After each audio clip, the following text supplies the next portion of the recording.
Hey everybody, how we doing? Welcome along. It's another Chips Tea Party, which is really cool. I am really loving and enjoying basically having the podcast on a Monday and doing this with you guys at home on a Thursday. It's really good. So welcome along. I hope it's going to be like a really interesting chat about this one because everybody loves a ghost story. I love a ghost story. Unfortunately, I've never seen a ghost. So it is one of those things I've been investigating for so long and I've never seen a ghost. And I'm not really that surprised, to be honest. But I do know a few people that have. Diane, dare I say it, I think has seen a ghost. And there may be some other people joining us in the chat tonight that may have actually seen one as well. So the idea is tonight, obviously, it's over to you. It's kind of all your thoughts, your theories, your experiences. If you have any experiences with ghosts, what you think of them. And I know this is a bit of a broad topic, I suppose, because everyone's got their own kind of ideas and their own thoughts about what a ghost may be. And are they spirits of the dead? Are they recordings? Are they both? Are they can they be interactive? Have you ever interacted with things like that? So that's the whole idea. However, before you start kind of, getting involved and, start tapping away on your keyboards or whatever on your phone, just going to say hello to people. So Diane, good evening. Giuseppe Stromboli, Kaz Scarlett, Raven, Laura, good evening. Gareth, good evening. Simon, Dorset Paranormal, hi guys. Tiny Mama Twins, Peregrine F1, Faith Burrows, good evening. No effing ghosts, love that name. Janice Crammond, Mike, good evening. We also got Sam Hain is in. Kim is in, good evening, Kim. And Tim and Phil, excellent. And BM, so hiya. We've got Bumps into Things in the Night, good evening. Who else? We've got Phil Riley, Mark Robotham, good evening, good evening. Just say hello in the chat if I missed you, I apologize. Caroline, how are we doing? Oliver, and who else have we got on here? There's a few, obviously, as time goes on, more and more people are coming in, which is just lovely. I really do appreciate it because obviously it's me on my lonesome. Good evening, Judith, and Spook K, good evening. How we do? Well, so Spookfest, good evening. Giuseppe Stromberg, why are people laughing at your name, Giuseppe? Never mind. It's nothing personal, I promise. But before we go into your thoughts and theories and things like that, I thought what I did, and it was basically a really good excuse to kind of look through some of my old books, to be honest. I've got loads of ghost books. I know anybody who loves the paranormal is probably very, very similar. So I've got books by. Do you remember these old books? Like this is John and Anne Spencer. There's this one. Who else have I got? I've got books upon books upon books. The wonderful Peter Underwood. Come back to him later on. Jenny Randall's. Do you know all of the kind of books you kind of collect over the years? Well, first thing I did was I thought, well, before you start talking about ghosts, I thought what would be quite cool is kind of just get some comments from those books. Who's just come in? My daughter. Hello, India. How are we doing? Yeah, so I went through a whole bunch of books and got some quotes about what people's thoughts were. So I'm just going to play a little video first, and when we come back, I'll let you can start telling me what you think they are. So this gives you some food for thought.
go back to me. So I hope you had a chance to kind of read through those. But yeah, so essentially, it's really difficult.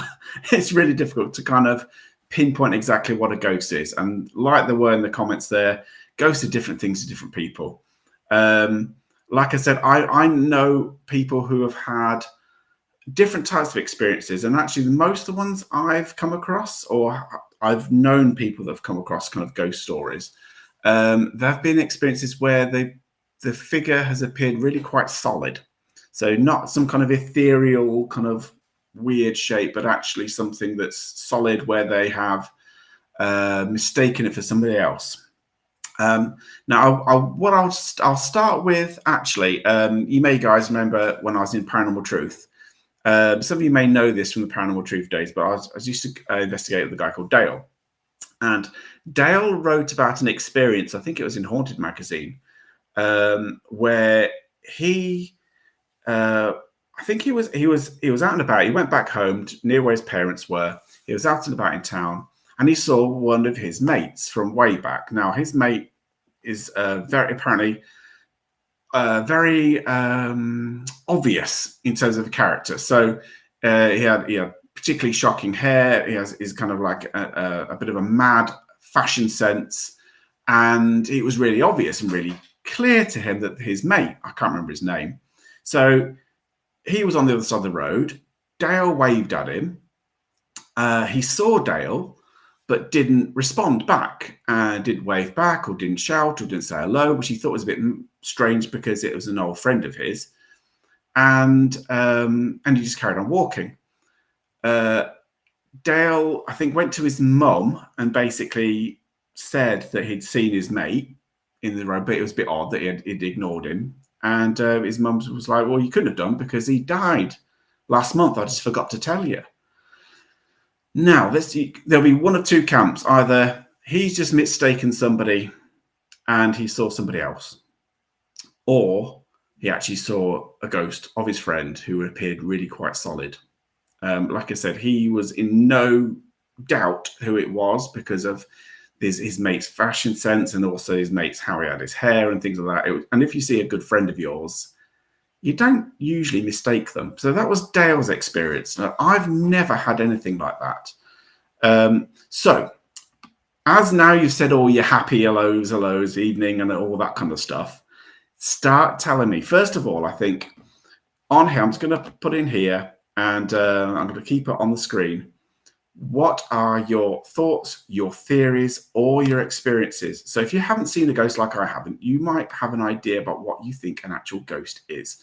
And I'm just going to start whacking it in. And just, like I say, by all means, start telling me what you think a ghost is. Just go on here, Ali B. So I think we might be a ghost to another parallel universe, and time slips bring us together. I got the idea from the Others film with Nicole Kidman. I love that film. It's a really, really good film. It's always been an interesting one, that, are we the ghosts?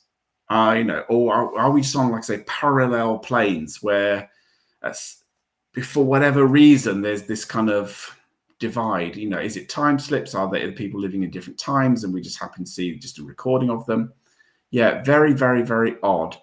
I kind of like that idea, but I do find it strange, and I do find it strange that some ghosts seem to interact and some don't. Yeah, very good. Paragraph 1. I don't think ghosts are spirits of dead people, but some kind of playback. Yeah, I think as well. You might remember a while back now, I spoke to Richard Felix, and he's very much on the whole stone tape theory of ghosts. He's fully into that. So he does think it's like just a form of playback linked to the foundations of the building, that kind of thing. But it doesn't really explain, I don't think, sightings like what Dale had, where he was absolutely certain that he saw his friend, and it was as solid as you or I. This is Mark's a guy, and he thinks basically ghosts are hallucinations. Again, the skeptical argument is exactly that. Is it is it psychology? Are we looking into things? Are we, do we see what we want to see, essentially. Tammy Mama Twins, I think it varies. Some, I think, are like a tape recorder replaying over and over. And others, I think, are actually spirits that can and do interact. I do find it very interesting about the whole idea of unfinished business. You hear this again and again and again. I just don't think it holds any sway, to be honest. So I think we are all made of energy, and when the body dies, we go back to the universe in energy form and can go wherever we want to go. Again, that's I do like that idea, but I do sometimes wonder, shouldn't we have more of them then? If that was the case, when we die, wouldn't because the sheer number of people who die, why is it we're not overrun by ghosts? So there's always that kind of thought going around in my head. I do believe some are on playback, but if they appear intelligent, they possibly are split in our universe. It's a bit deep, Diane. And actually, if anybody's the member, you might have seen that I did a little bonus members only video a little while back where Diane saw a ghost, or she believes she saw a ghost. Maybe Diane, you might even be able to come on and just tell people a little bit more about that, if you're willing and if you're able to. But I shall put the restream thing on a bit later on, perhaps, so you can tell people what you experienced, if you're available. Let's have a look. So Spookfest, seen a ghost with 6 others. We all hallucinate the same thing. That's much more interesting for me. That if anybody's able to corroborate, and you did actually see the same thing at the same time, and were you able to kind of go your separate ways and write down exactly what you saw, and did it all corroborate? Did you all see exactly the same thing? Mad Paranormal Investigations. I'm certain I saw my best friend and felt him and even smelt him there. So I definitely believe, although I think close members come to tell us they're okay and move on, but are always around if needed. That's a really interesting one. And then Bianca saying, I also believe there are several kind of ghosts. Indeed, the residual stone tape theory and spirits who visit. And let's have a look. No effing ghosts. I think it's similar to daydreaming and your mind wandering. So you're going for the hallucination things. Ghosts seem to be mostly seen when you're not looking for them. I get that. Absolutely get that. There's been a whole bunch of things I've read today where there's so many cases where people don't realize they've seen a ghost until it either disappears or somebody later on says they couldn't have seen it because they died X number of days, months, weeks ago. So I find that really interesting. Let's have a look. I think humans are not very open to sense the energy of spirits and see them. Okay, yeah, I get that, because we are very, very closed off. I think in modern life, I think we're very, very kind of closed off. I think we used to be a lot more spiritually open, I would say. Of the many experiences I've had, I also believed I had some special abilities in palm reading and just being able to read what's in a room. I believe that's in a room, not in a room. That's cool. Let's have a look. Simon, there may be something to do with how tuned in people are to the frequency, if that makes sense. That's why we don't see loads and why some people see more than others. Yeah, I find that really fascinating that some people, there's been a few cases where somebody has, it's a little bit like the lady in the bay window, where somebody will have seen a ghost in the same room as somebody else, but one person sees it and the other person does not, and they'll be looking in the same direction at the same time, which I find really, really interesting. Why is it that certain people can seemingly see them and other people who are in the same location, in the same place at the same time, just don't? What is going on? Is it to do with, like, say, the frequencies of our brains? Are we just seeing things? Is it purely psychological? All of that. So look, I think like humans find concept of infinity difficult, the concept of everything just ending is equally difficult. I absolutely agree with this. The mind can play many tricks on us, particularly when tired, grieving, or stressed. Yeah, I absolutely do agree with all of that, to be honest.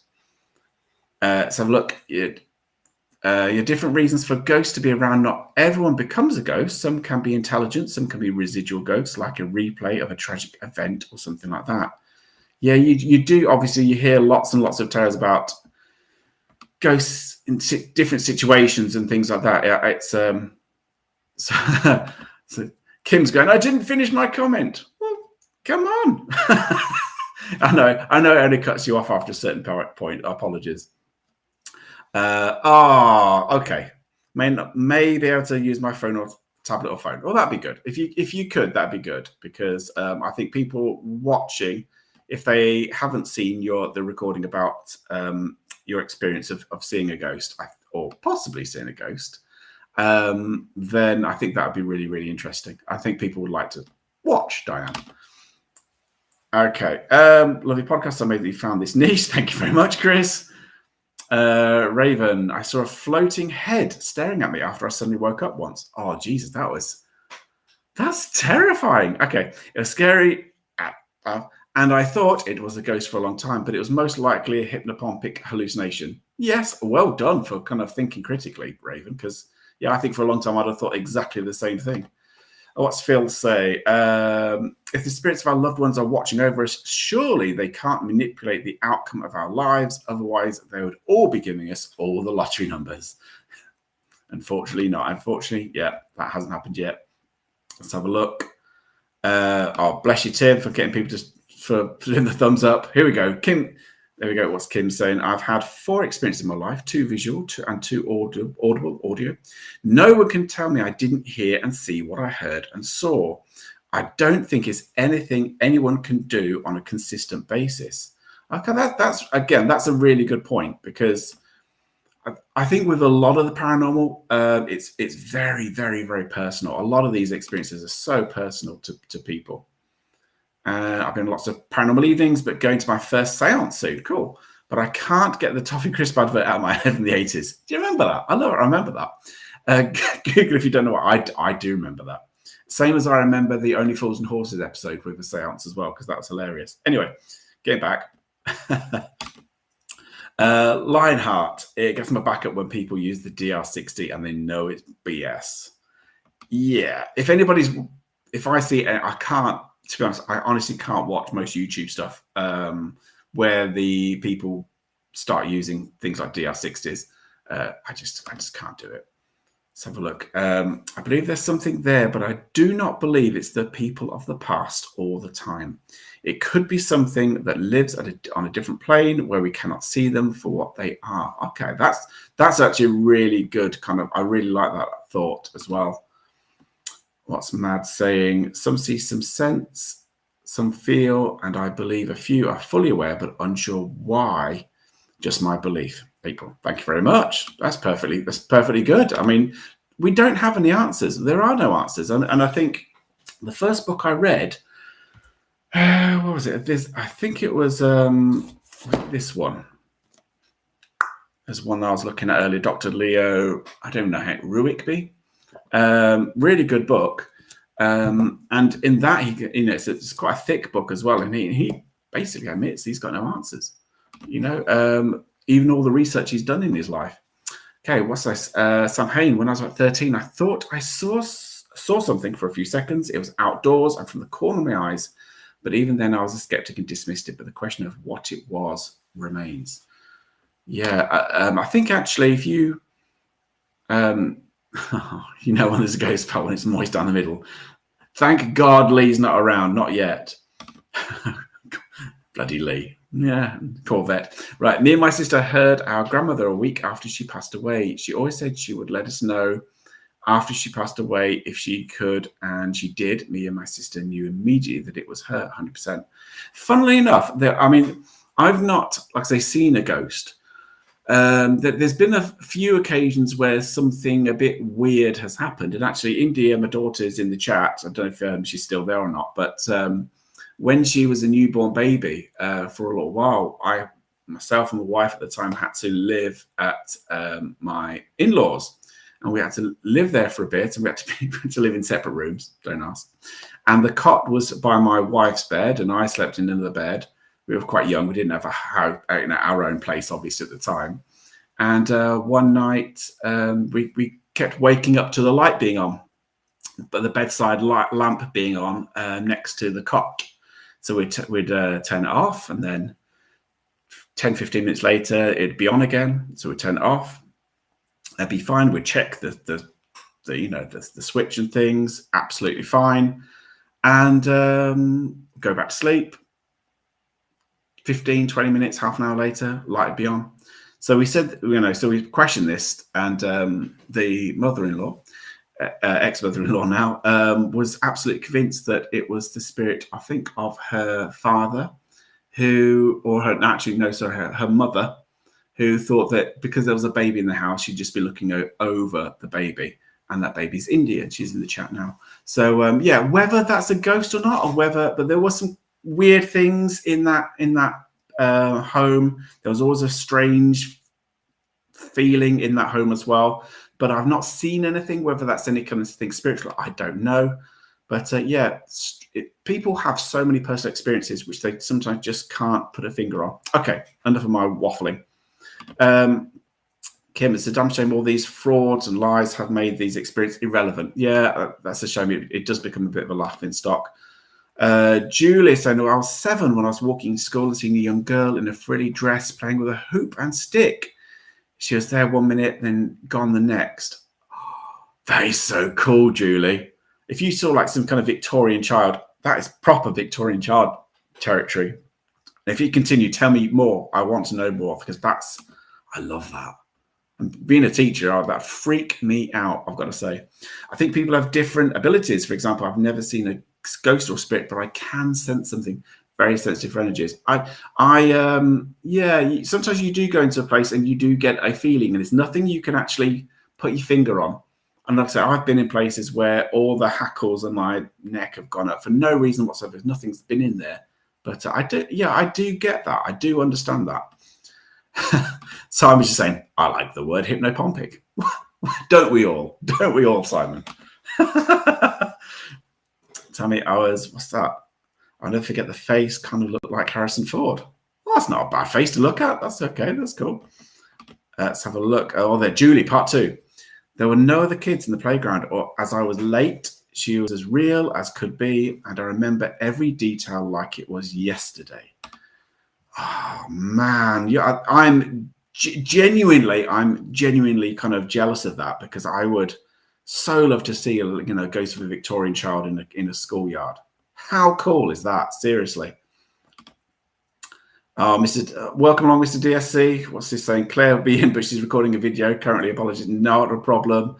God, she's been busy this month. I mean, if people haven't already subscribed to Don't Scare Claire, dear God, this month she's working hard. I mean, she's just putting out the content massively this month. So hats off to her. Absolutely amazing.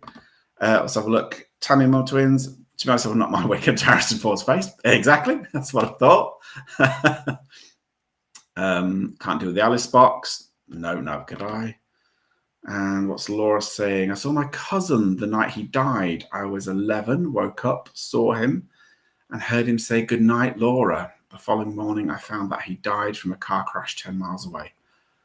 That is so mad. And it's not, and that's mad, but what's madder, I think, is I have heard of so many stories like that before.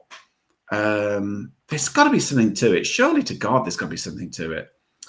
I've had a couple of other experiences, not seeing, but sort of sensing, also dismissed. Yeah, exactly. And like I said, that whole issue with the lamp turning on and off, it was weird, but did I think it was a ghost?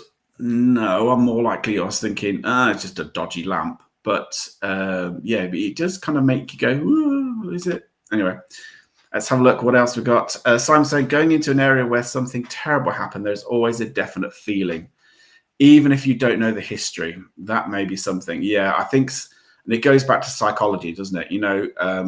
I've been in places where I know people have died or had accidents or been criminally insane or mentally insane and things like that. And, they would have had a really rough time in that particular location. And it does play on your mind. It does. So it's because it does, am I more likely to see a ghost there? I don't know. Maybe some people would be, maybe others wouldn't. I'm not sure. Let's have a look.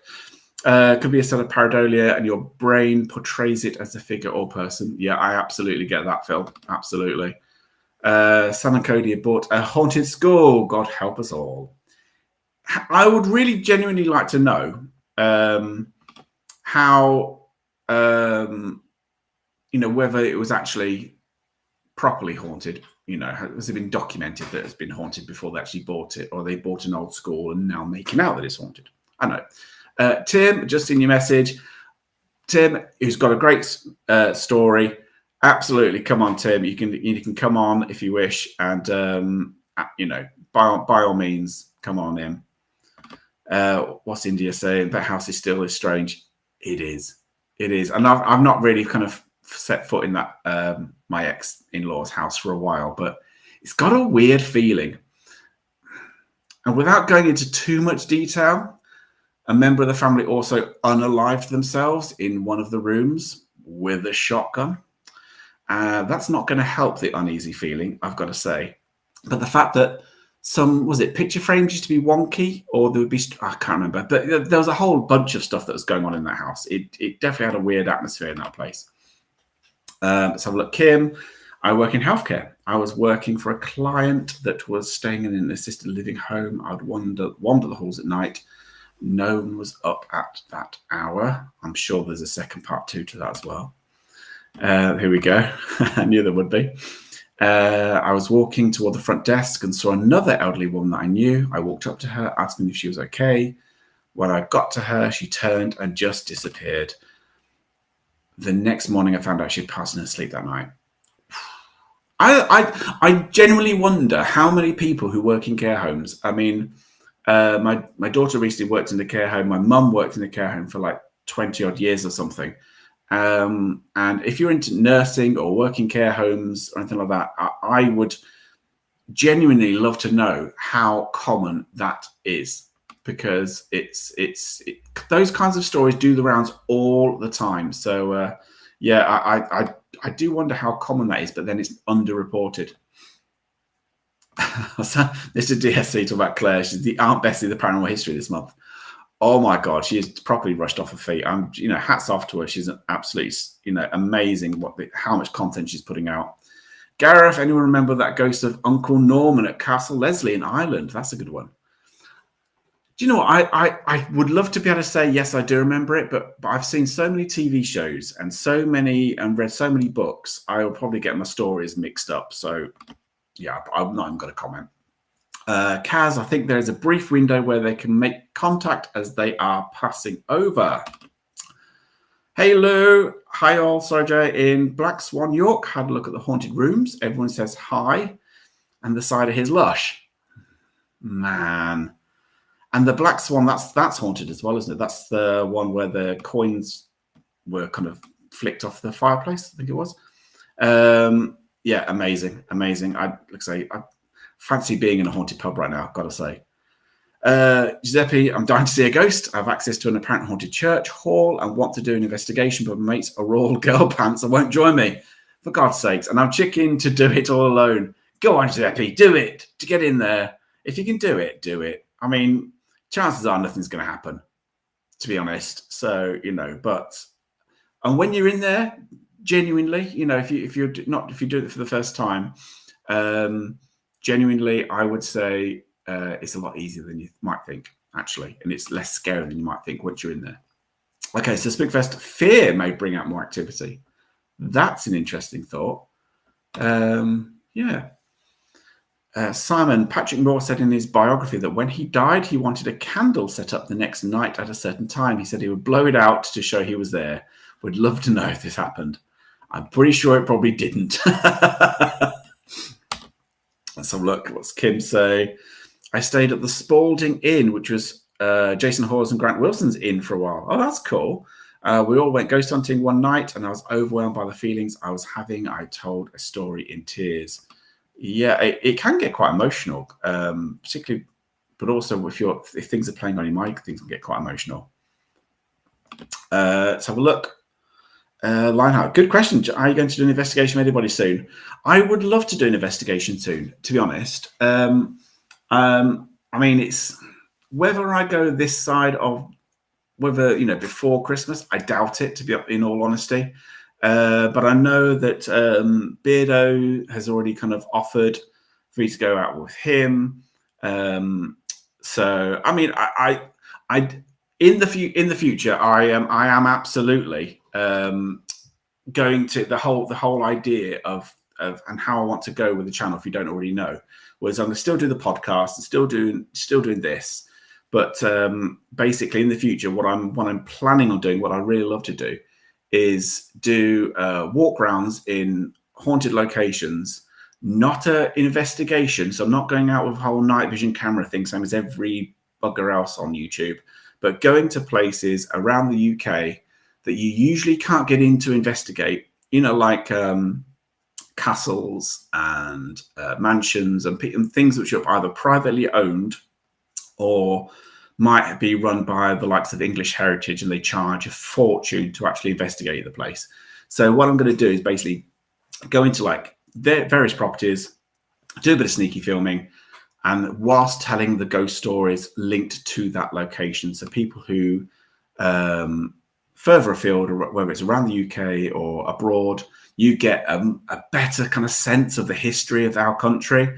And we're not all just going to abandoned places and 30 East Drive. You actually get to see a kind of nice variety of other places. But anyway, that's the plan, and that's in future. So I'll be kind of investigating. But I will be open myself up to investigate with other people if they invite me along. Okay, moving on. Kim, come to find out the story you were telling was something that happened over 100 years ago. Let's have a look. I've lots of stories of the paranormal, but going on Raw side in a few days, so I'll save them. Okay, that's excellent. I'm just going to put on, because I can see, I think Diane, I'm just going to show this to everybody, but Diane and Tim, this is for you guys. So if you're watching this and you want to start not jotting down the restream bit or taking a screenshot and doing it that way, then you guys can come on and tell us your experiences, because I know both of you had experiences around ghosts, and really happy to actually listen to your experiences, and you can tell everybody about it. Mark, I had an old friend who works at a hospital in Oslo. She worked on the desk at night on the second floor. It said she would regularly hear feet coming up the stairs, but no one would come through doors. This whole thing about ghosts, and one of my first talks I did with anybody linked to a ghost was a landlord and landlady, and they would say that they would regularly see a ghost, but only the front. I think it was only the feet, up to the kind of up to the calf, basically. So the feet and the lower legs, portion of the legs, just below the knee. And they'd see that walking around, and their feeling was the rest of the spirit was there. The rest of the person was there. They just didn't have the energy to manifest the whole body. So I find that really interesting. So maybe that was a ghost, but they didn't have the energy to actually form, if that makes sense. So look, Kim Martinez saying, to answer your question, where there is a lot of turnover due to death, you're more likely to have experiences. Yeah, I absolutely. Oh, Becky D is going, this is what I said a little bit earlier. I work in a care home, so many stories. I think nursing and caring assisting, there is so many. Mum used to work in a care home. She had regular things happening. Used to hear walking frames in the corridor, nobody there. I can absolutely fully believe that. I'm loving the fact that all these people who work in healthcare. Worked in healthcare for about 20 years, and I've seen and felt a few unexplainable things. And let's have a look. And Raven just saying, my mum used to work in one of these old mental hospitals in Sweden before they shut down. I think she had some experience there. They worked in an elderly home where a lot of people passed. Yeah, Raven's just saying, I need to ask her for some good stories. Yeah, absolutely. So look, I'm trying to. I've got all these coming in thick and fast. I'm trying to go through as quick as I can. Coming up the gravel driveway, very distinct. The driveway gate was closed. I got up and checked. That's cool. I've worked night shifts in a care home, felt cold spots sometimes, but nothing negative. Let's have a look. What's Belfast Craft is saying? Hi, I'm setting up a new phone in a stressy mood. So I'm just lurking. And yes, I've seen at least 2. That's good. Let's have a look. Garrison, he went to the Battle of the Somme and got killed. Then the gamekeeper saw him walking up the driveway and thought he was on leave. The same day they got the letter saying he was killed in action. Wow. I say again, these are the kind of stories I love. What's Phil saying? Would fear... So we mentioned this earlier. Would fear also bring out the belief of activity? I think it might, actually. And Oliver, I had lots of experiences when I was young. Always felt its presence and feel freezing cold and drafts. Even sometimes had a weird, rotten smell. It used to push and pull me about, but never saw it. I can relate to that. I can definitely relate to that because we had a similar thing in childhood. Gareth, I've stayed at the Black Swan at York. The top room is very creepy at night. Always felt like I was being watched. Let's have a look. Always dying to see a ghost. Went to all the Edinburgh vaults. Didn't see a ghost, but 2 weird experiences. Yeah, I like I said, maybe we have all seen ghosts. That's the other thing, isn't it? I wonder whether we have actually all seen ghosts, but we just don't even know we have. Stayed at B&B in Wales, had things move in the room whilst out. Didn't think much of it. I think there might be a bit more to that. And Giuseppe, I might bite the bullet and just do it. No gadgets to torch my phone and my old childhood teddy bear to protect me. He's wonderful, our bastard. Yeah, do it. I would. Absolutely. Tim, the Skirrid. Absolutely, let's go. Yeah, we should definitely go back to the Skirrid. It's a great place. Yeah, we did share a romantic pint or 3 next to a roaring fire. That's why I fell asleep after. My investigating was rubbish because I was too knackered. When you hit late 40s, that's it now. And you just think, when you're by a fire, you've had a couple of pints of, I think it was Guinness I was on. Things are cozy. And I was really not in the mood to do an investigation. I was absolutely rubbish on that one. I just fell asleep. That's how scared I was. My experience has stopped in my late teens mostly. Interesting. Rosie Rose, don't worry about it. Lost track of time. Don't worry. So Spookfest worked on some construction sites that a lot of guys had weird things happen. Old folks' home, old mills, big old factory buildings, very old, being turned into apartments. Some guys would not go in there. You'd be amazed actually how often that that happens. Let's have a look. Sounds like a good idea. It definitely would add to the visual side as well instead of night vision cameras. Yeah, absolutely. Let's have a look. Belfast Craft, love a pint around a fire right now. I think we all would. We really would, all of us, I'm quite sure. Judith, hi, Raw Side Paranormal, by the way. Judith, a beautiful experience was that I heard a patient, 86 years old, talking with her father. A few hours later, she passed away smiling at somebody. She was a gorgeous woman who was the first lady that could fly a plane. Oh, wow. That's really cool. Let's have a look. I'm just going to Evening Mythos. Mythos, by the way. I don't know. I know you can have, skeptical bugger and all that because, so am I. But have you had anything genuine experience that you think, or have you not been convinced by anything just yet? But I'd love to kind of, I'd love to kind of see whether, as a skeptic, whether you get more or less. Because Anyway, good idea. Looking forward to that. We are going to East Drive next year, so we feel we need to tick that box. The Ouija Brothers are, in my opinion, very genuine, and they have experiences there. So we're giving it a go. Yeah, mad. I can't say no, and I try not to mention that place because I mention it all the time. But it has been the only place I've had a genuine experience, I've got to say. So it's got that going for it, if nothing else. Yeah, Mythos, and I'd love to hear care home stories. Absolutely. I just find it really, really interesting that nursing and care homes, care assistants and things have so many stories like that. Most caregivers that work where the turnover rate is high, we all have stories to tell. Yeah, exactly. Mr. Diaz, descaling the kettle. Wow, you're going to fun times. Fun times on a Thursday night. Picking my turns from the garden in Florida tomorrow for Sam Hain in a few weeks. Excellent, Abbott. Lovely. Oh, nice. Raven loved to work in healthcare. Let's have a look. It's going to whiz down here. Abbott's saying my dad walked his mum home back through the kitchen out the back door and she disappeared. She said everything's good. Let's have a look. Brian's, I'm late. Don't worry, Brian. The old vicar's corridor at the Northern General Hospital in Sheffield is part of the old workhouse and is supposed to be haunted. All right, cool. Simon, on a family holiday in Dorset, my dad went up to see the airmen's graves from the war. I came back really pale and said what happened with the weather. We didn't know what he was talking about or we keep going on that one, Simon. There we go. As we had sunshine, but he had rain and wind and dark clouds. He was only there at the top of the hill for 10 minutes. Well, that's British weather for you. Who knows? Dan, you sent me a message just saying that so it's asking you for a password. There shouldn't be a password, not for this. It should just be a case of getting on, and it should just link you straight to the stream, really.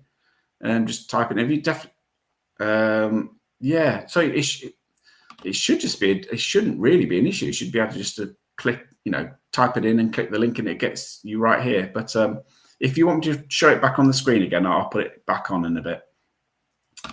So look, what's Phil saying? If you go to the Skirrid, hit me up, just down the road, 20 minutes away. Of course, Phil, love to see you again. It's been a while. Let's have a look. I have a relationship because I'm open to it with a guy that OD'd before me here where I live. Haven't gotten his name yet, but he likes playing tricks on my mind. He has set things where it's always a shame when these messages kind of stop halfway through. There we go. Where I normally, let's have a look. Don't set them, and then I forget, so I blame him, and all of a sudden I remember and I find them. Yeah, so your kind of ghostly experience is more poltergeist-like that rather than actually seeing anything. But yeah, it's really interesting. What's that, Kim? What's that? An invitation for a beer and a campfire? I wish, but yeah, well, I would love that. Judith, I've been in the room with my grandmother and an uncle who talked to family that had passed on right before they died. And again, these I love these kind of stories because so many people have them. So many people have these types of stories. He's a character, to say the least, and I've asked him to stop, and he has. He's quieted down a lot now. I think he may have left. I tried to get him to go to the Beyond, better place. I think I think maybe he has, or maybe he did.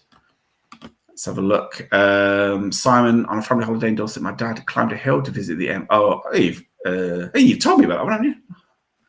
Yes, you told me that one. Oh, that's just come through twice, I think.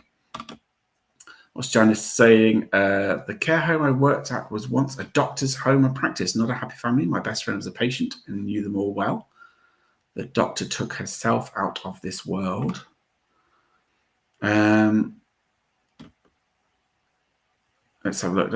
If I can drop the link. Yeah, it looks like I'll put the link back on. Let me put the link. It should be there. So hopefully it should just be a case of like putting all that detail in and then it come through. There shouldn't be a password to get into it. It hasn't been in the past. But anyway, I'm hoping you guys can actually get in with no problems. But we shall see. Let's have a look. During breakfast, another guest asked the owner if knew it was haunted, and they ushered him outside to talk. Went upstairs, and cleaners were outside our room. Surprised we weren't in there. That heard movement. Let's have a look. Oh, who have I got in? Oh, there's Diane. Oh, she is in. There we go. I'm in. Hello, Diane. How are you? You got it. Tim sent me a link. Oh, there you go. You're in. Oh, you're a bit pixelated there, Diane. Very pixelated, in fact. Am I really? Are you on your phone? I'm on my phone, yes. Do you want me to go out? I can try and come in on my tablet. Yeah, well, try your tablet because I think you're very, very, very pixelated at the minute. Oh, so right. We can barely see your visage. Oh, okay then. I'll try and see in a bit. All right. Okay. Here we go. I've lost the chat now. That's it. I'm gonna be like, I don't want to kind of skip loads of people. Let's have a look. Oh, thank you, Mad, for coming in. So it's 2:30 a.m. where you are. Okay.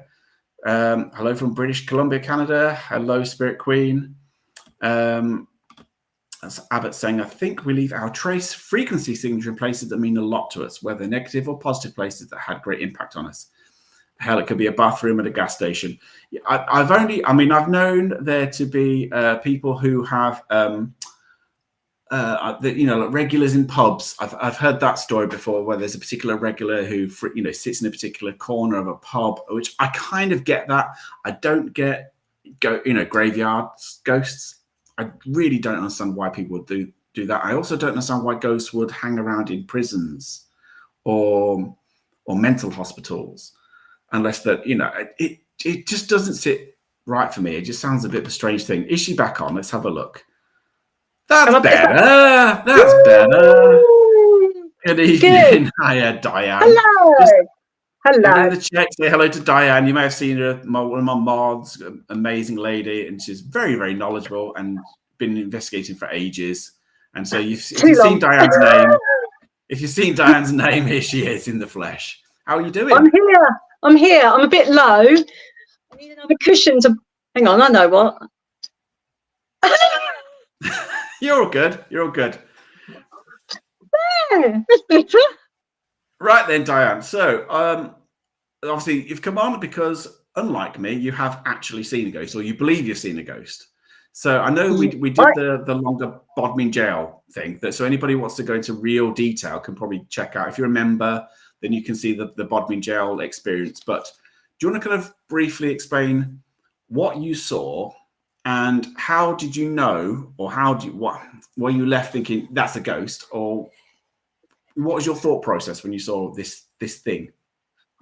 Well, I was at Bodmin. We had done an evening. We were in teams. We were given areas of the jail to investigate. And I was in a very, very small team. So I got put into one of, if anyone's been to Bodmin jail and done the after dark walk, they know that there's these, what they call the caverns down the basement. And I was in a cavern on my own, and it was really, really dark. You know, when people say, I could not see my hand in front of my face, I couldn't. And I completely lost my bearings. So I put my torch on just to see where I was, because they've got this artificial rocky wall, and I didn't want to stumble on it. So I put my torch down, and I thought, I don't even know what direction I'm facing. So I lifted my little torch up, and as I done that, it shone into what they call the moors. And this is a staged area where they do the history of the moors, and it's very Disney-like, so they sort of show you, the Bodmin Moor, all those sort of things. But of course, we're powered down. Yeah. There's absolutely no power running. So I bring my torch up, and I see this tallish figure, 5'11", 6 foot, walk from right to left in front of me, looks solid. And I just remember looking at him. I knew it was a guy, and I thought, he's not in our team. Who's that? And I thought, where is he going? Because I knew you could come in from the right, but you couldn't get out if you went left. So I sort of went walking over with my torch, shone my torch around. There's no one there. So then I go off to find the other 3 people that were in the team and said, have you seen anyone walk through? And they're going, no, that no one's walked through. And I'm going, you're absolutely sure no one's walked through? No. So I walked back round to where I was standing. I've got my torch, and I'm moving my torch about behind my legs, and that, just seeing if somehow the torchlight sweeping round had caught something and created some sort of what looked like a figure walking. And I couldn't get anything similar. I couldn't get my light to bounce on anything at all. And it was really, really weird. And I thought, but it was a person. I'm sure it was a person. And then it was when we had a changeover, the then at time Joe, the paranormal manager, and another guy, and I said, I think I might have seen something. Got me to describe what I had seen. And they asked me lots of questions I was actually saying no to, when I thought they were expecting a yes from me. And right. They just turned around and said, "You've seen the Watcher."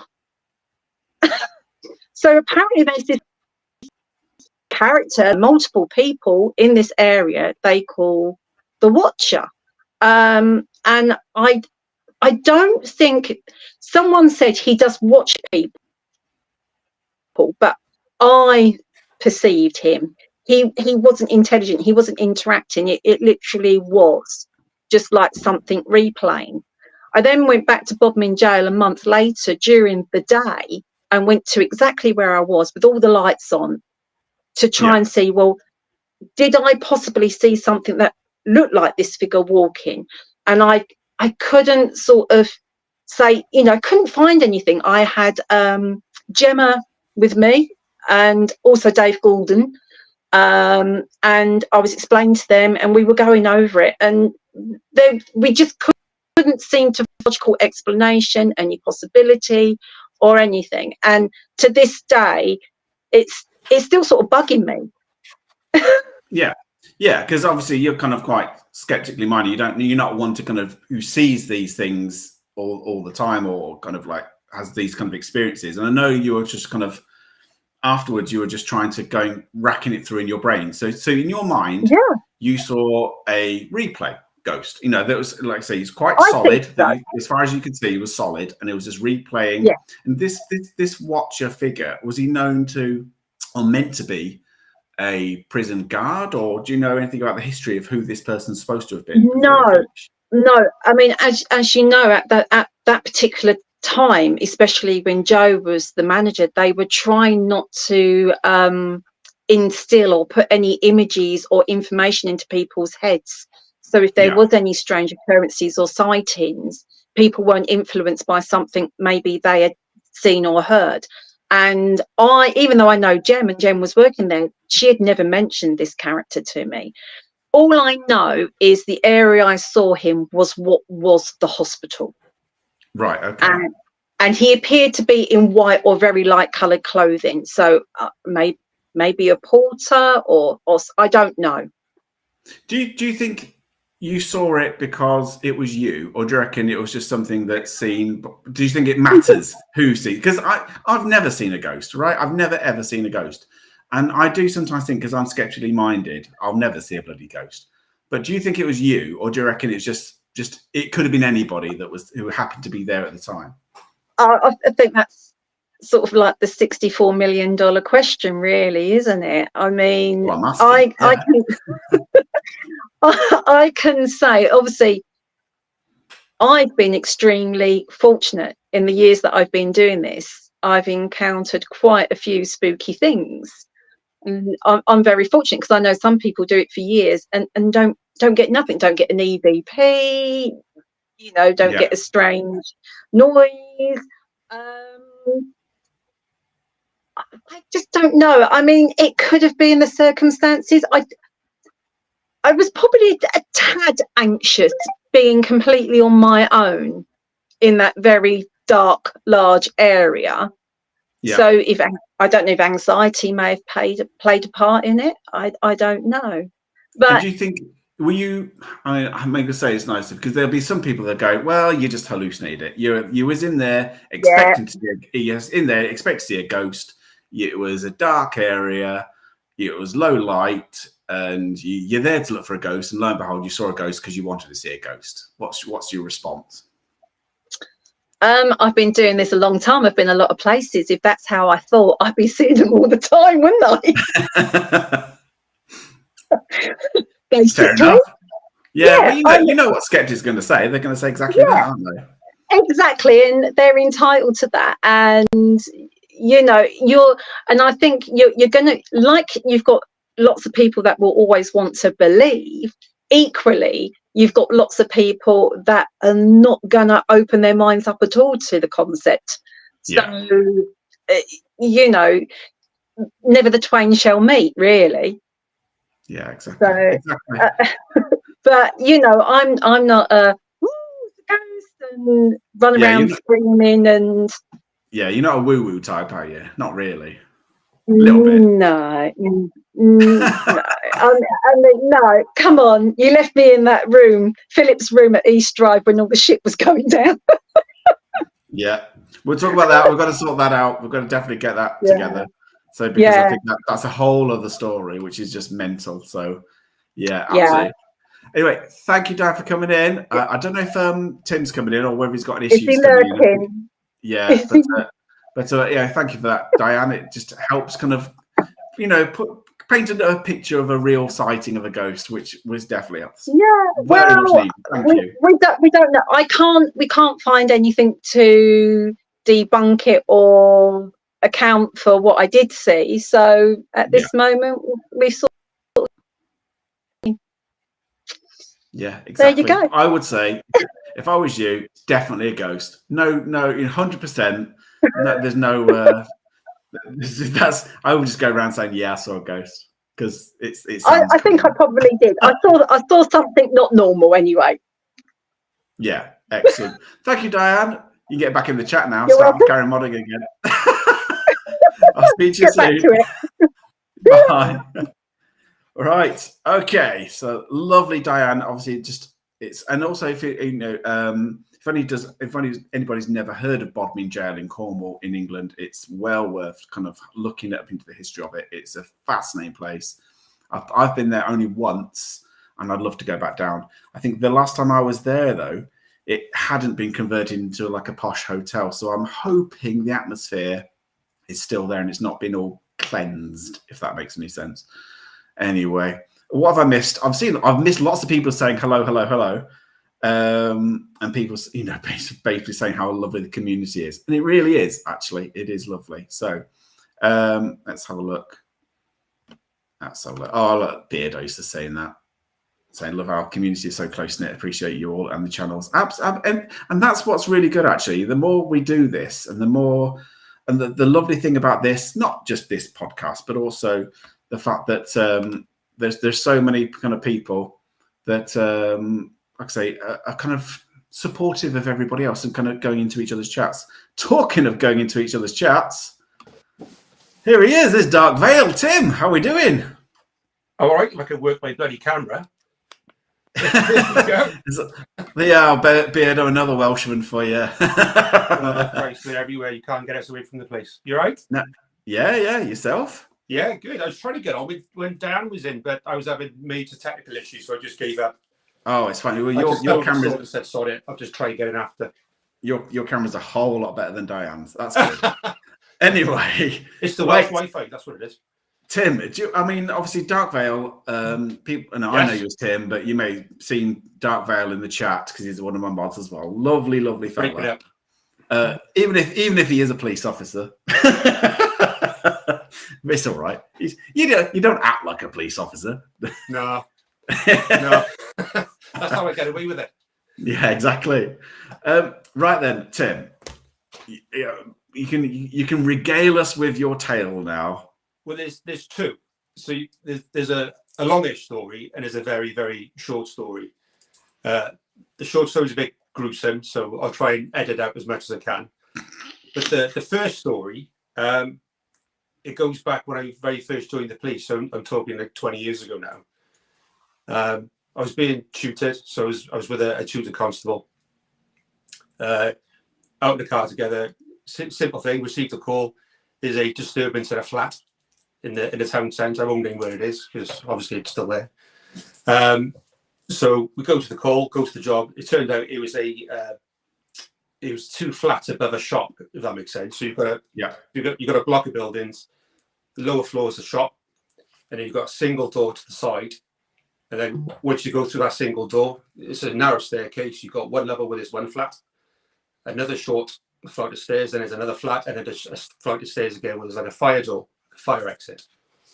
So the call was there was a disturbance. There was someone kicking and banging his fire exit. So he turned up. We met by the owner of the flat. So he was a guy in his mid-20s, a bit dishevelled, a bit unshaven, but he looked like he hadn't slept for days. This guy looked rough.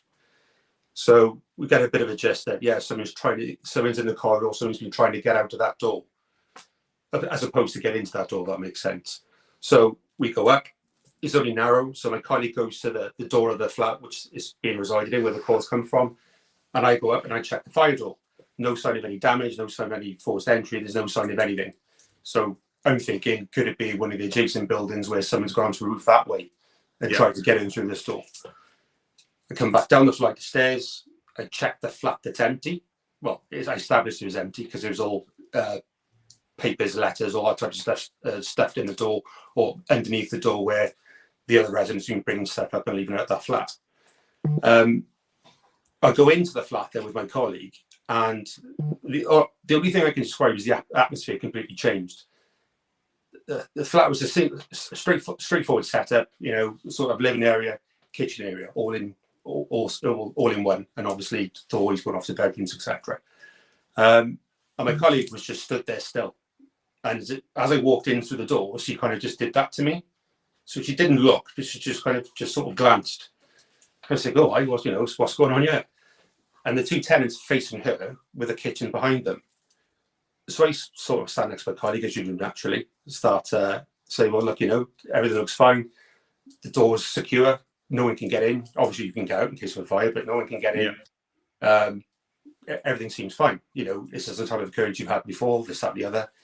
And they both, his girlfriend was there at this point, and they both just stared at us quite vacantly. And there was a look on their face that I recognised. It was a bit like, it was like can you do something for us? Can you help us? It was like, I wasn't quite getting what they're asking, what they're trying to get at. If that makes sense. Yeah. I thought it was just they were concerned about what the noises they heard. With that, then I can feel my colleague's hand sort of fumbling for mine, and then she grabs hold of my hand. I was thinking, all right, there's clearly something going on here. And as she's done that, the kitchen just seemed to get dark. It's really, really difficult to explain, and it's going to sound like bullshit when I explain it, but it was as if somebody was turning like a dimmer switch down in the kitchen. It just seemed to get darker and darker and darker. And the whole atmosphere in that room just it just changed completely. It was like all of a sudden there was oppression. You felt like a weight on your chest. You felt heavy on your legs. It just felt awful. And as it got darker, my hand was getting squeezed even tighter. And it felt sick. Just felt as if your stomach was being turned around. It was horrendous. So there's clearly something going on that I've never seen before, and I couldn't explain it. But we did all we could. We said, look, there's nothing here that we can do. That's what you do. We didn't address what we were seeing because it's like, what are we seeing? But we addressed the problem they called us for, and we sort of started to slowly leave the room. But as we did, they were like coming with us as if to say, please help. But nobody actually said what was going on. And my colleague, she couldn't get down the stairs fast enough. As soon as we left the flat, we were gone. Went for a coffee and we had a chat about it. And it was a case of, what were you seeing? And I explained what I saw.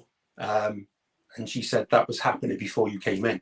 She said as soon as she'd walked into the room, they started talking, and then the whole atmosphere of the room changed. It started getting dark. It started feeling oppressive, as I've explained. It was just a really, really weird experience. As I said, and for you, obviously, serving police officer, you've been called to this call. Yeah. And you've basically got to stand there and not shit yourself. Yeah. Basically. Yeah. How did you do? When you were watching, the room behind them get darker and darker and darker, what was going through your mind at that point? I don't know. What is it? Because I've not really seen anything like that. And because I wasn't expecting to see anything like that when I turned up to do with whatever the call was. Yeah. You just sort of go, huh? And then when your colleague starts to squeeze your hand, and then you've got these two people looking at you, sort of asking for help with their facial expressions, it's a bit difficult to process. We certainly don't go back to the station and say, yeah, this is a call down to a paranormal experience, because we can't. You just don't do that, But I don't know what was going through my mind. It was until we spoke about it afterwards, and we sort of debriefed it, and try to talk with each other, it's like it actually hits home. Think, Christ, yeah, that could have been something strange. But again, I'm like yourself. I'm a bit on the fence with things. You know, unless I see a headless horseman running around lobbing his head everywhere, I'm always going to question what is it. You know. Yeah. I mean, you know, like, because obviously you investigate the paranormal since. I mean, the fact that you and your colleagues saw the same thing, and that the owners literally wanted out of there as well. Yeah. I mean, I'm assuming that, you know, you're feeling that, you know, some people said, oh, you know, I think Mr. DSC was it like some kind of migraine? You know, was it just was the eyes playing tricks on you, kind of thing? But the fact that you'd seen what with myself. Well, in terms of you, you know, I mean, if you was your eyes playing tricks on you, were you seeing things that weren't there? But the fact that you and your colleague both saw the same thing, and for me, that's what makes me more believe that there was something going on, because my colleague she's a no bullshitter type person. What have we got to gain from making up a story or pretending something's happened? If this, you know, we were there in a professional capacity, and we saw something whilst we were dealing with something, if that makes sense. And I've gone through in my mind, it would have been nice to have gone back and done a little bit of digging around, but of course I wasn't into all this at that point. You know, this is, like I said, this was 20 odd years ago. Where I'd love to have gone back and said, okay, was there any windows in the kitchen? Was there any electrical faults in the kitchen? Was there something that was making the kitchen naturally get darker? The flat itself was one of those dark type flats anyway. You know, it wasn't very well lit, but it was a very, very clear, a very evident blackness going on, and it just got darker and darker, as if you were like falling asleep slowly. Your eyes are shutting slowly, just darker, darker, and darker. And just before you go on to your second gruesome story, it's only a short one. You'd be fine. You'd be over. How did you report that? You know, when you actually got back to the station, how did you report what went on in that flat? Did you not say anything? No, we just left it as the call was described. It was just a disturbance call. We've turned up. We've checked everywhere. There's no sign of disturbance. No sign of a break-in. Case, you know, not case closed. You know, log closed. Basically, you don't report on anything we found. For ridicule purposes, but it just didn't form part of what we were there for. So we just closed off as, we've gone there to investigate disturbance. No disturbance was found. And that's we're talking about kind of nurses and healthcare workers and things like that. Do you reckon the emergency services, you know, because in your line of work, you deal with accidents, you deal with death, you deal with some pretty horrible things. Yeah. Do you think generally those in the emergency services also see more things than they're let on? Yeah, absolutely.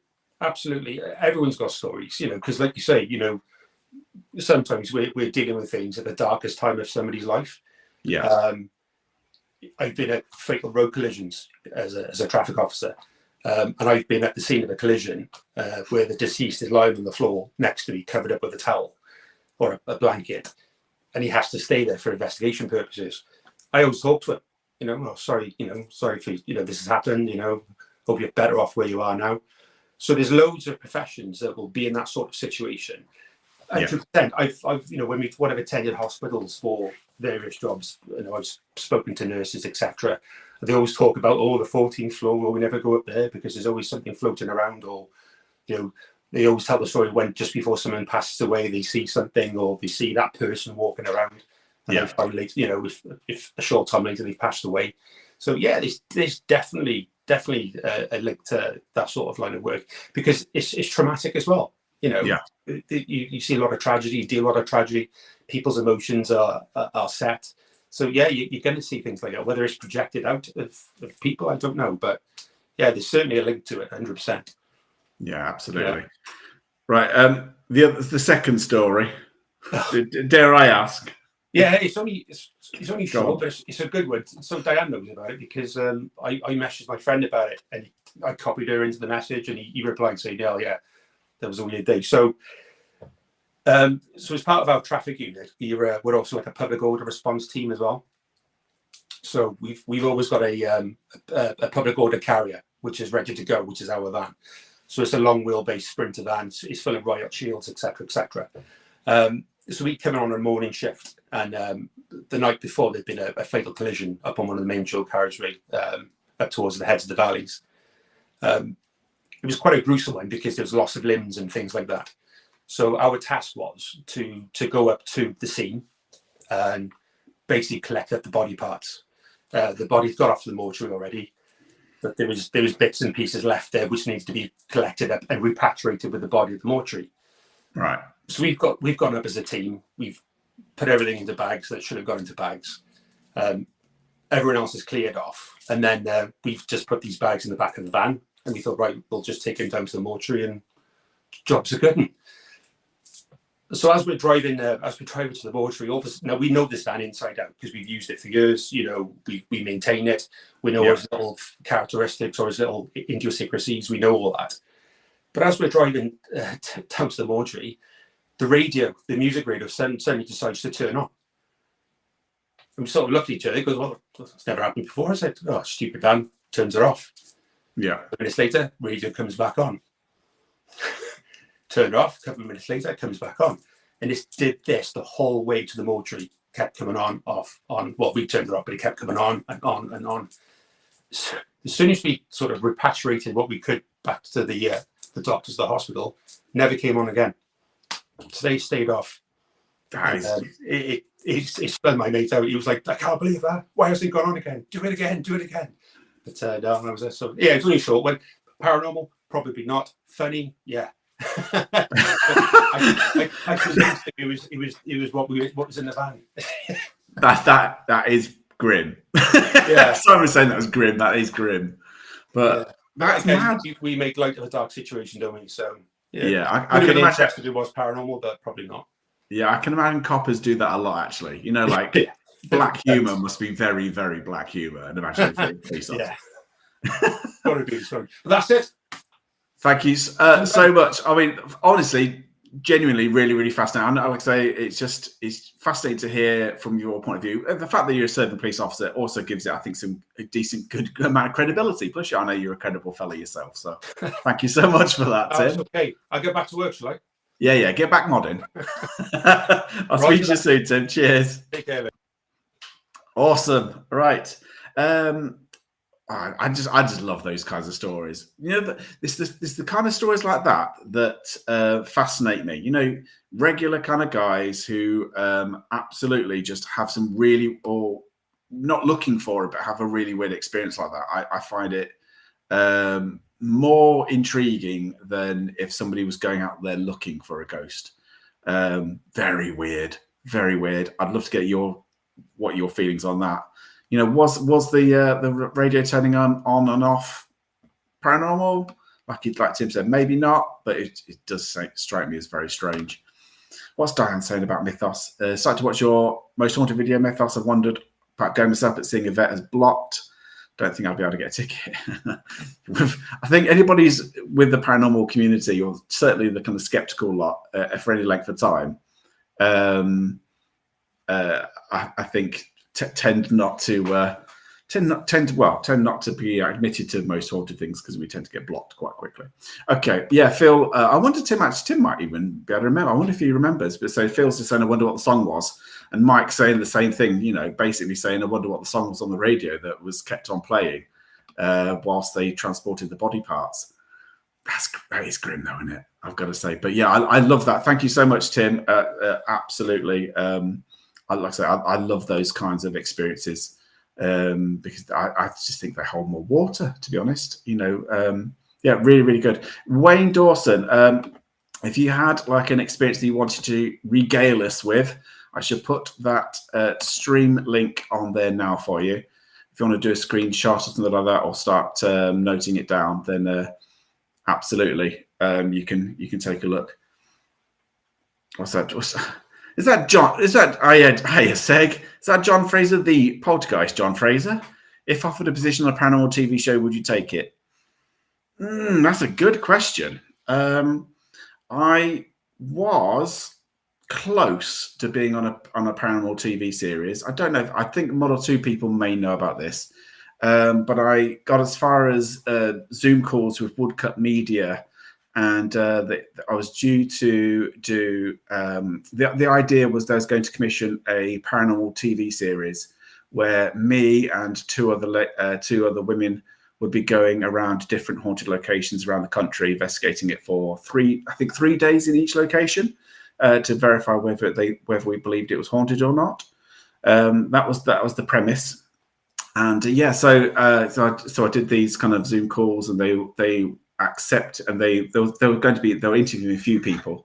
They chose me, and Dr. Kate Cherrell was the other person, and a lady called Leanne. And we were kind of in the running for them to commission a TV series, but nothing happened. And it's one of those things where sometimes it doesn't happen. But the reason I was into it is because the actual production company were very, very ethical, and they were saying they were very, very ethically minded.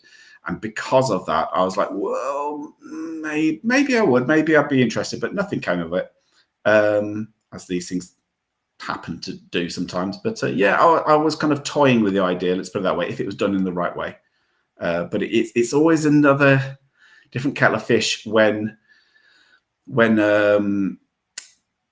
TV production companies and editors and other people, when you lose control over the editing process, you never quite know how they're going to present you. And if they present you in a stupid way, then you end up looking like a dick, to be honest. So I was not too sure. So John, I was on Britain's Scariest Hauntings on Sky TV. I said I don't believe in demons.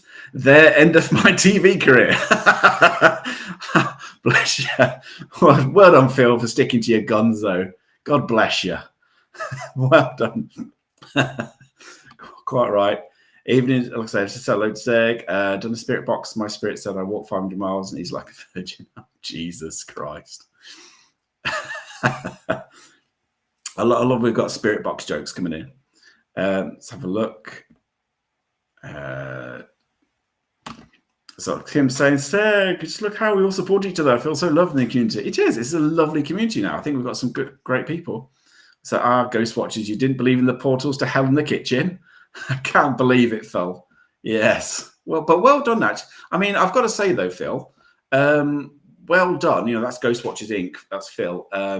Well done for actually sticking to your guns and saying, no, I don't believe in demons, because I'm sure when you're in that kind of situation, there might be some kind of pressure to play up to the story, as it were. So well done for sticking to your guns, even though you did end your TV career.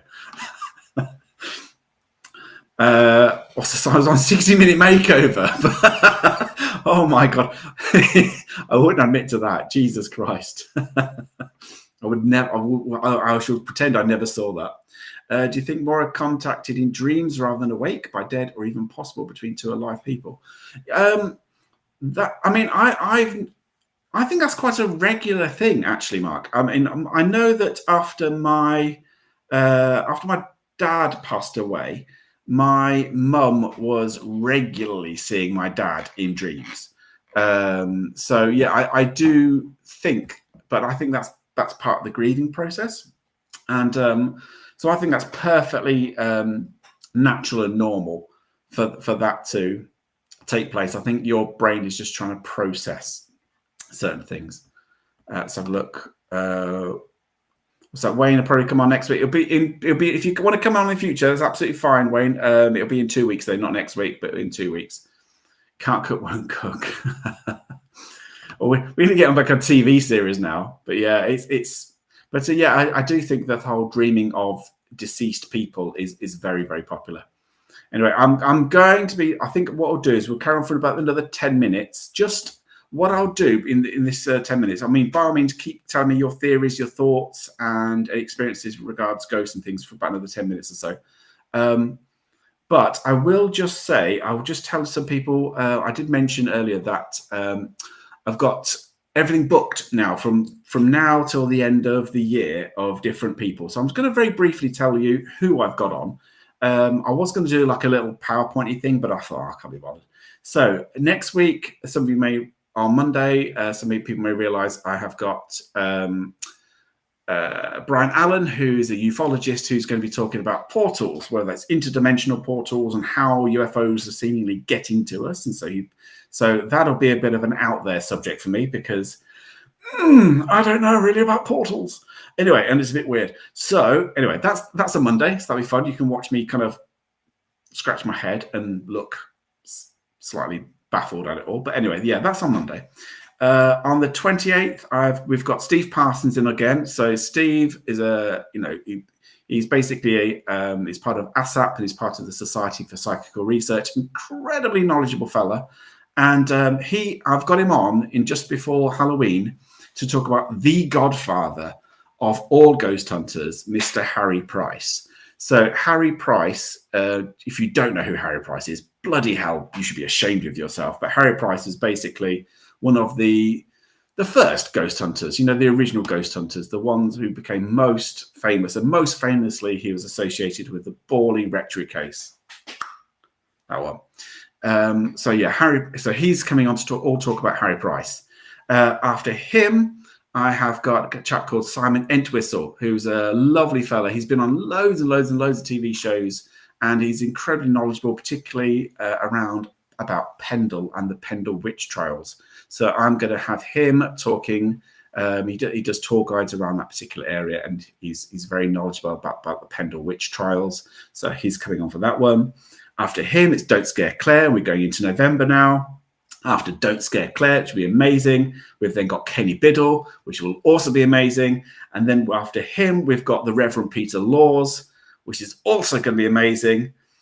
And then when we get into December, I've got three. I'm so happy with the three guests in December. I'm just going to tell you. I will tell you because I won't be able to keep it a secret.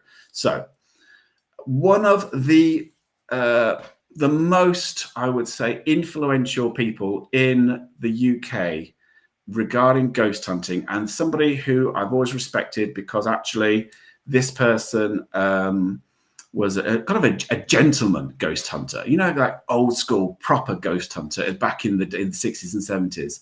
So his name, he was went by the name of Peter Underwood, and Peter Underwood wrote books like this. And Peter Underwood was a prolific author of ghost hunting books. There are so many Peter Underwood books, and they are amazing.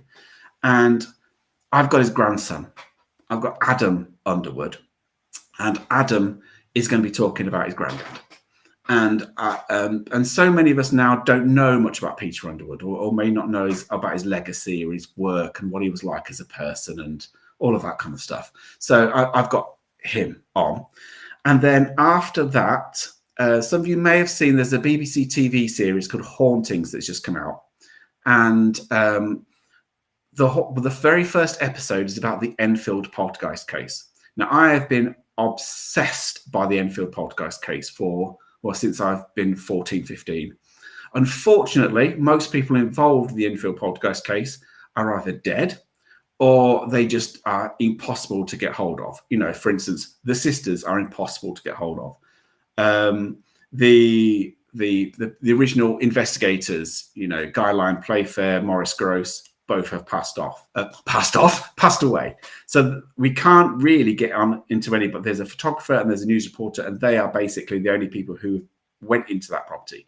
However, I have got hold of Dr. Melvin Willin. And for those who don't know who Dr. Melvin Willin is, he is the archivist, or the chief archivist of the Society for Psychical Research. And he is the person whose job it was and whose job it is to look after all of the tapes and recordings that Maurice Grosse did at the Enfield home. You may have seen him in the documentary, him having pieces of Lego pieces and things like that. And he's transcribed all of the tapes from the Enfield case into a book. I've had the book a while. The book's been out a couple of years now.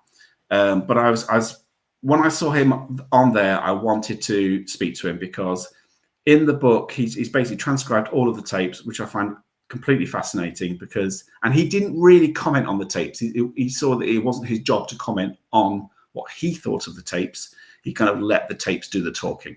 So he's on.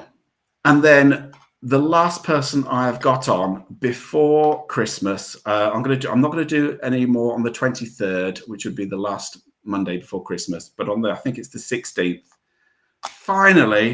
Finally, thanks to Diane harassing him and thanks to kind of me messaging him and trying to get onto it, Kieran O'Keefe finally, God damn it, he's coming onto the podcast. So yes, Dr. Kieran O'Keefe, him of Uncanny, him of Most Haunted, he is coming on at the on I think it's the 16th of December. So I am so pleased. I'm so just the fact that we've got Peter Underwood's grandson, that we've got Melvin Willie talk about the Enfield podcast case, and the fact that we've finally got Kieran O'Keefe, the Scarlet Pimpernel, the person I couldn't get hold of for, and I tried asking him 6 times, but yeah, he is coming on. Thank God. So yeah, so it's going to be good. And then I've already got that's it then until the till January. So after that, I've got more people coming in, and I've started making bookings for January. So there's some really, really cool people, and I'm still in contact. I'm still trying to get hold of a few other people. Regards, I want to get. If I ask about 30 people, I might get 2 responses. So whether that's internationally, there's a few people internationally I've asked, and a few people as well that I'm still to kind of hear back from. But yeah, I'm going to keep on trying to go for the very best people that there is. The really knowledgeable fellas and ladies, and basically just trying to get a really good lineup of guests for you guys at home. So yeah, that's the thing. Phew. Right. Just unless you guys have got anything more to say, I think what we'll do, can I just say just a huge thank you. I mean, I've done this for about an hour and a half. I'm going to stop in a second because you don't want me droning on for too long. But just to say a massive thank you to all of you. For there's 86 of you that have been consistent all the way through this and watching Tim. Thank you to Tim and Diane for coming on. Absolutely bless your hearts for coming in and telling us your stories. And thank you to everybody if you told me your theories, your thoughts and things like that. Oliver's talking about Darren Brown.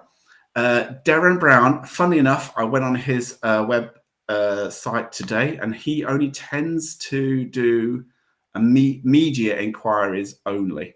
He doesn't respond to anything personal, or he certainly doesn't respond to podcasts unless he wants to come on the podcast. So if I ever get Darren Brown on, then absolutely. Then I'll be very surprised. Let's put it that way. But strange things have happened. It'll be one for the future. Hopefully it'll be nice.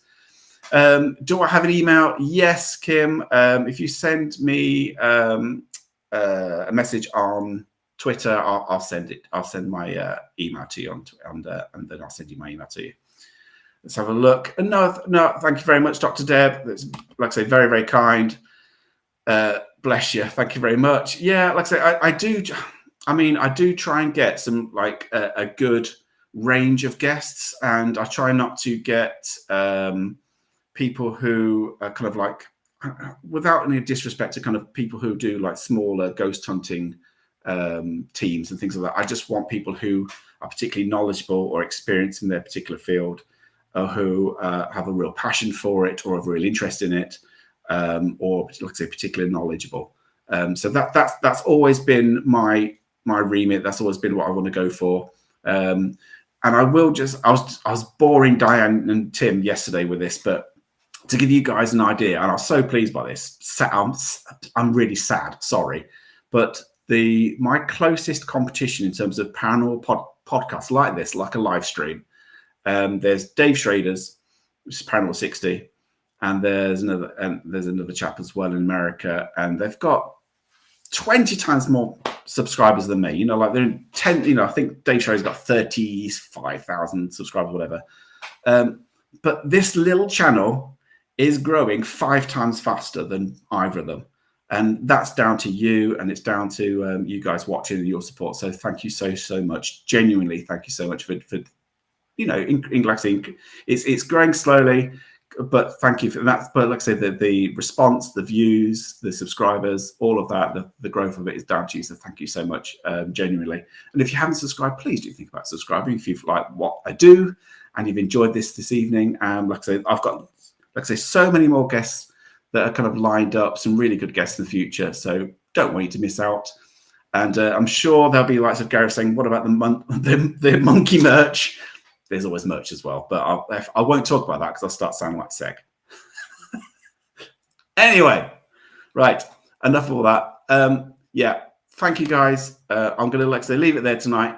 Enjoy the rest of your evening. Enjoy the rest of your day if you're watching in America, and enjoy the whole day if you're watching in Australia. But yeah, thank you guys for joining us, and I shall see you on Monday with Brian Allen, UFO portals. Okay. Anyway, that's Monday, so I shall see you then. Thanks, guys. Good night.